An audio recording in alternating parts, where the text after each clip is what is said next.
আজ আমি বাংলাদেশ কনস্টিটিউশনের রিফর্ম নিয়ে কথা বলবো।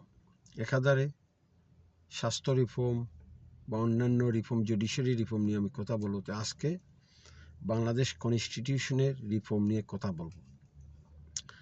বাংলাদেশ কনস্টিটিউশন কি 2024 সালের বিপ্লবী সরকার কি অবশ্যই রিফর্ম করতে হবে। তবে সংবিধানের বেসিক স্ট্রাকচার মানে মৌলিক কাঠামো, সংবিধানের প্রস্তাবনা, স্বাধীনতার ঘোষণাপত্র, গণতন্ত্র, সমাজতন্ত্র, ধর্মনিরপেক্ষতাবাদ, জাতীয়তাবাদ, বিচার বিভাগের স্বাধীনতা এবং মানুষের মানবাধিকারের সাথে সাংঘর্ষিক সংবিধানের রাষ্ট্র পরিচালনার মূলনীতি, প্রথম অনুচ্ছেদ, দ্বিতীয় অনুচ্ছেদ এবং তৃতীয় অনুচ্ছেদকে অবশ্যই টাচ করা যাবে না। কারণ বাংলাদেশ সংবিধান হলো একটি সার্বভৌম, মানে বাংলাদেশ সংবিধানের একটি সার্বভৌমত্ব আছে এবং জনগণের জনগণের চরম ইচ্ছার প্রতিফলন হলো বাংলাদেশ কনস্টিটিউশন, যে কনস্টিটিউশনের মূল স্ট্রাকচারের উপর ভিত্তি করে আমাদের স্বাধীনতার যুদ্ধ পরিচালিত হয়েছিল। যেমন স্বাধীনতার ঘোষণাপত্র হলো বাংলাদেশের কনস্টিটিউশনের বেসিক স্ট্রাকচার। তো বেসিক স্ট্রাকচারে আছে সাম্য, সমতা, মানবিক মর্যাদা। সাম্য, সমতা, মানবিক মর্যাদার উপর ভিত্তি করেই এসেছে সংবিধানের মূলনীতি তথা সমাজতন্ত্র। তো সমাজতন্ত্র বাংলাদেশের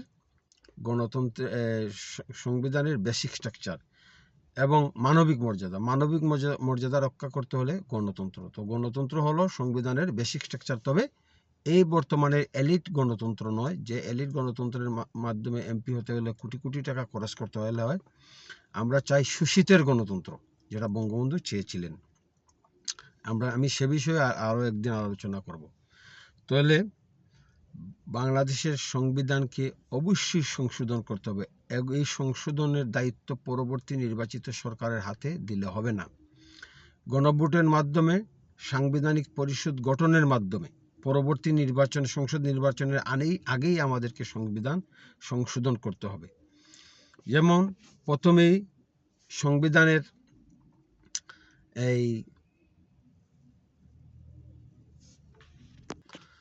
প্রথমেই আমাদের সংবিধানে যে সংশোধনীরা আনতে হবে, আমাদের পার্লামেন্টকে দ্বিকক্ষ বিশিষ্ট পার্লামেন্ট করতে হবে। এটা সংবিধান সংশোধনীর মাধ্যমে সংবিধানে অন্তর্ভুক্ত করতে হবে। সংবিধানের 70 অনুচ্ছেদকে সংশোধন করতে হবে। রাষ্ট্রপতির ক্ষমা প্রদর্শনের ক্ষমতা সংক্রান্ত বিধানকেও সংশোধন করতে হবে। কারণ বর্তমান বিধান অনুযায়ী রাষ্ট্রপতি জবাবদিহিতার স্বচ্ছতা ছাড়াই তিনি অপরাধীদের ক্ষমা করে দিতে পারেন। এই বিধানটাও সংশোধন করতে হবে। সরাসরি রাষ্ট্রপতি ইলেকশনের ব্যবস্থা করতে হবে। 1991 সনের এই যে দুই elite fascist Awami League BNP মিলে যে সংশোধনী এনে বাংলাদেশের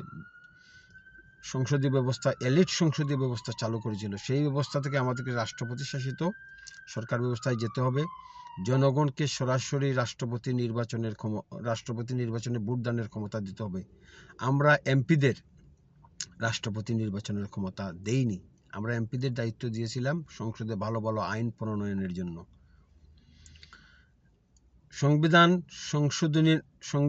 সংশোধনী মাধ্যমে সংবিধানের ভিতরে যে সংবিধানের মৌলিক কাঠামোর সাথে সাংঘর্ষিক যেসব বিধান আছে ওইগুলোও সংস্কার করতে হবে। সংবিধানের মৌলিক কাঠামো হলো সংবিধানের প্রস্তাবনা, স্বাধীনতার ঘোষণাপত্র, বিচার বিভাগের স্বাধীনতা, মানুষের মানবিক মর্যাদা, মানুষের মানবাধিকার, মত প্রকাশের স্বাধীনতা, সংবাদপত্রের স্বাধীনতা এবং জনগণের সার্বভৌমতা। তো এই জিনিসগুলোর সাথে সাংঘর্ষিক যেসব বিধান সংবিধানে আছে এগুলোও সংস্কার করতে হবে। 1974 সালের কালো আইন সংবিধানের বেসিক স্ট্রাকচার তথা জনগণের সার্বভৌম ক্ষমতা, পিপুলস সুবিরিয়ান পাওয়ার, মানবিক মর্যাদা এবং মানবাধিকার এর সাথে সাংঘর্ষিক, মত প্রকাশের সাথে সাংঘর্ষিক এই 1974 সালের স্পেশাল অ্যাক্ট, এই বিধানটাও সংবিধান থেকে বাতিল করতে হবে। সংবিধান সংস্কার অনেক বড় একটা জিনিস। তো আমরা জনগণ আমরা আওয়াজ তুলতেছি, পরবর্তী নির্বাচিত সরকার যে ফেসিস্ট হবে না তার কোনো গ্যারান্টি নেই। আমরা 52 বছর ধরে দেখে আসতেছি এই সরকারগুলা বিচার বিভাগের স্বাধীনতাটা পর্যন্ত তারা নিশ্চিত করতে পারেনি গত 52-53 বছর ধরে। আর আমরা সবাই বলছি এটা নির্বাচিত সরকারের হাতে ছেড়ে দিন, নির্বাচিত সরকাররা আমাদের সাথে আবার প্রতারণা করবে। তাহলে 2024 সালে রক্তাক্ত anti fascist anti discrimination revolution সংগঠিত হওয়ার পর যে অ্যান্টি ডিসক্রিমিনেশন রিভলিউশনারি গভর্নমেন্ট গঠিত হয়েছে, তাদের দায়িত্ব হলো সরাসরি গণভোটের মাধ্যমে সাংবিধানিক পরিষদ গঠন করে সংবিধানের বেসিক স্ট্রাকচারকে অক্ষত রেখে সংবিধানে আমূল সংস্কার আনতে হবে। কোনো অবস্থাতেই সংবিধানের বেসিক স্ট্রাকচারে হাত দেওয়া যাবে না। যেই বেসিক স্ট্রাকচারের উপর, যেই সংবিধানের মৌলিক কাঠামোর উপর ভিত্তি করে আমরা মুক্তিযুদ্ধে ঝাঁপিয়ে পড়েছিলাম, 30 লক্ষ মানুষ জীবন দিয়েছিল বঙ্গবন্ধুর ডাকে, সেই বেসিক স্ট্রাকচার আমরা কোনোভাবে হাত দিতে যাব না। এটাতে হাত দেওয়া গেলে দেশের ডান বাম সবাই মিলে দেশে অরাজক পরিস্থিতি সৃষ্টি হবে এবং আমরা সংবিধানকে কোনো অবস্থাতেই নতুন সংবিধান আমরা আনতে যাব না। আমরা এই যে আমাদের মহান মুক্তিযুদ্ধের মাধ্যমে আমরা যে সংবিধান পেয়েছিলাম, সেই সংবিধান আমরা কন্টিনিউ সংবিধানের ধারাবাহিকতা দেখতে চাই এবং এর মাঝে যত অনিয়ম আছে, যে অসাংবিধানিক বৈষম্যমূলক যেসব আর্টিকেল আছে, এগুলা সংবিধান থেকে অ্যাবলিশ করতে হবে। এই তত্ত্বাবধায়ক এই ইন্টার্ম গভর্নমেন্ট যদি অসাংবিধানিক অনুচ্ছেদগুলা সংবিধান থেকে অ্যাবলিশ না করে, জীবনে আমরা পারবো না। তাইলে সংবিধানকে আমরা একটার পর একটা আমরা অসাংবিধানিক দ্বারা সংবিধান থেকে বিদায় দেব।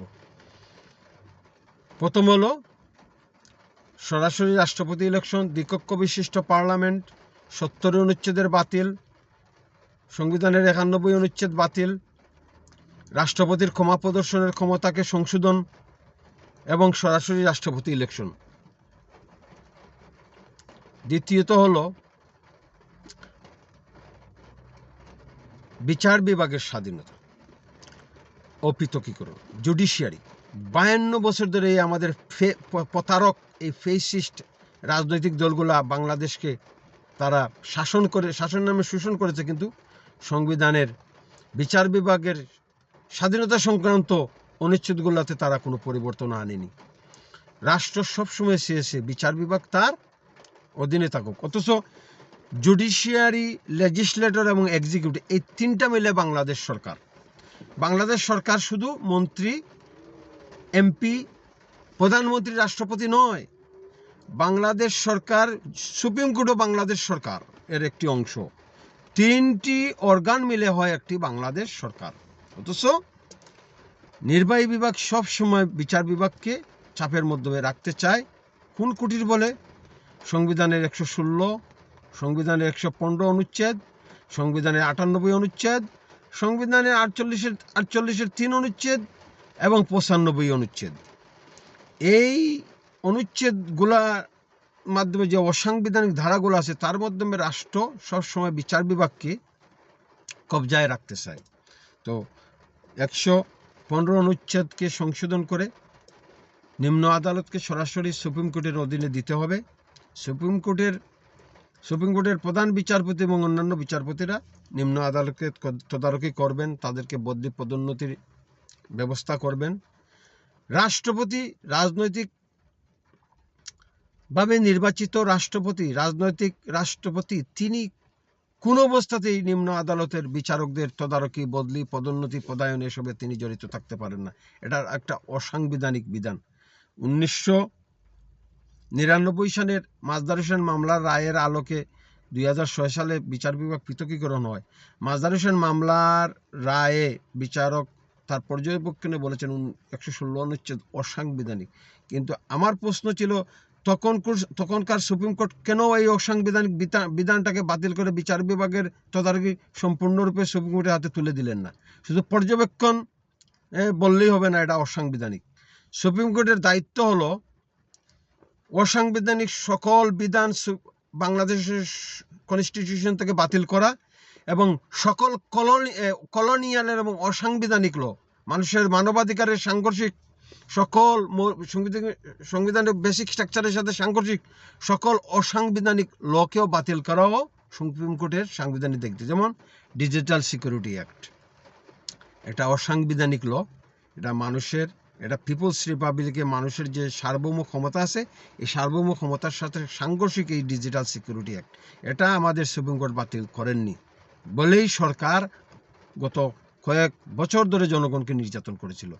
সুপ্রিম কোর্টের স্বপ্রণোদিতভাবেই এটার বিরুদ্ধে ব্যবস্থা নেওয়ার কথা ছিল। এত লেখালেখির পরও এই ডিজিটাল সিকিউরিটি একটা সুপ্রিম কোর্ট বাতিল করেননি। অথচ সংবিধানের 25-26 অনুচ্ছেদে লেখা আছে, সকল অসামঞ্জস্য ল জনগণের মৌলিক মানবাধিকারের সহিত এবং সংবিধানের মৌলিক কাঠামোর সহিত সাংঘর্ষিক সকল অসামঞ্জস্য অটোমেটিক বাতিল হবে, এটা লেখা আছে। তারপর সুপ্রিম কোর্ট কোনো অ্যাকশনে যাননি। সংসদ সার্বভৌম নয়, সুপ্রিম কোর্টও সার্বভৌম নয়, জনগণ হলো সার্বভৌম ক্ষমতার মালিক। অত সার্বভৌম ক্ষমতার মালিক জনগণের বিরুদ্ধে কোনো বৈষম্যমূলক আইন, দমনপীড়নমূলক আইন সংসদ যদি প্রণয়ন করে আর রাষ্ট্রপতি সেই আইনে যদি সিগনেচার দেন, সুপ্রিম কোর্টের নিজ দায়িত্ব থেকে এই আইনের বিরুদ্ধে অ্যাকশনে যাওয়া উচিত ছিল। কিন্তু আমাদের জুডিশিয়ারি সবসময় উইক, জুডিশিয়ারি এসব দেখেও না দেখার বার করেন। যেমন 74-এর পাওয়ার অ্যাক্ট, এটা আজ পর্যন্ত বাতিল করলেন না কেন সুপ্রিম কোর্ট? অথচ সংবিধান সুপ্রিম কোর্টের নির্দেশনা দিচ্ছে এই অসাংবিধানিক সকল আইনের বিরুদ্ধে যেন সুপ্রিম কোর্ট সবসময় তারা চোখ খোলা রাখেন। তারপরে 48-এর 3 অনুচ্ছেদকে সংশোধন করে রাষ্ট্রপতি, প্রধান বিচারপতি এবং প্রধানমন্ত্রী নিয়োগ ছাড়া রাষ্ট্রপতি সকল ক্ষেত্রে প্রধানমন্ত্রীর পরামর্শ নেবেন। তাহলে হাইকোর্টের বিচারপতি বা আপিল বিভাগের বিচারপতি নিয়োগের ক্ষেত্রে রাষ্ট্রপতি নিশ্চয়ই প্রধানমন্ত্রীর সাথে পরামর্শ করে, এটাও তো অসাংবিধানিক। বিচার বিভাগে কে বিচারপতি হবেন এটা রাষ্ট্রপতির দায়িত্ব না সিদ্ধান্ত নেওয়ার, এটা প্রধানমন্ত্রীর দায়িত্ব না। প্রধানমন্ত্রীর দায়িত্ব হলো তিনি এক্সিকিউটিভকে পরিচালনা করবেন, মন্ত্রীদের পরিচালনা করবেন, শাসন পরিচালনা করবেন। বিচার বিভাগে হাত দেওয়া প্রধানমন্ত্রী রাষ্ট্রপতির দায়িত্ব নয়। 48-এর 3-কে সংস্কার করতে হবে। 95 অনুচ্ছেদকেও সংস্কার করে রাষ্ট্রপতির ক্ষমতা কেড়ে নিতে হবে বিচার বিভাগের উপর থেকে। 95 অনুচ্ছেদের মাধ্যমে রাষ্ট্রপতি বিচার বিভাগের উপর প্রভাব বিস্তার করেন। তিনি বিচারক নিয়োগে, হাইকোর্ট বিভাগে বিচারপতি নিয়োগে তিনি প্রধান বিচারপতির সঙ্গে পরামর্শ করেন। রাষ্ট্রপতি কেন তিনি প্রধান বিচারপতির সঙ্গে হাইকোর্ট বিভাগের বিচারপতি নিয়োগে পরামর্শ করবেন? এটা রাষ্ট্রপতির কাজ নয়। তারপরে 98 অনুচ্ছেদ অনুসারে রাষ্ট্রপতি ইচ্ছামতো অস্থায়ীভাবে তিনি বিচারক নিয়োগ দিতে পারেন। রাষ্ট্রপতি কোনো অবস্থাতেই অস্থায়ী ভিত্তিতে 2 বছরের জন্য যাকে ইচ্ছা তাকে হাইকোর্টের বিচারপতি হিসাবে নিয়োগ দিতে পারেন না। এটা এই অনুচ্ছেদকে সংশোধন করতে হবে। তারপরে একটি জাজ অ্যাপয়েন্টমেন্ট কমিশন গঠন করে সুপ্রিম কোর্টের প্রধান বিচারপতির অধীনে একটি বিচারক নিয়োগ কমিশন গঠন হবে এবং পাবলিক হিয়ারিংয়ের মাধ্যমে বাংলাদেশের হাইকোর্ট বিভাগে, আপিল বিভাগে বিচারক নিয়োগের ব্যবস্থা করতে হবে। যেভাবে নিম্ন আদালতের বিচারক নিয়োগ হয় জুডিশিয়াল সার্ভিস কমিশনের অধীনে, এইভাবে উচ্চ আদালতের বিচারক নিয়োগের জন্য একটি জাজ অ্যাপয়েন্টমেন্ট কমিশন গঠিত হবে এবং এটাকে সংবিধানের অন্তর্ভুক্ত করতে হবে জাজ অ্যাপয়েন্টমেন্ট কমিশনকে। এবং সুপ্রিম কোর্ট সচিবালয় গঠন করে সুপ্রিম কোর্ট সচিবালয়কেও সংবিধানের অন্তর্ভুক্ত করতে হবে। আইন মন্ত্রণালয়ের কাজ নয় নিম্ন আদালতের বিচারকদের বদলি তদারকি আইন করা। আইন মন্ত্রণালয়ের কাজ হলো আইন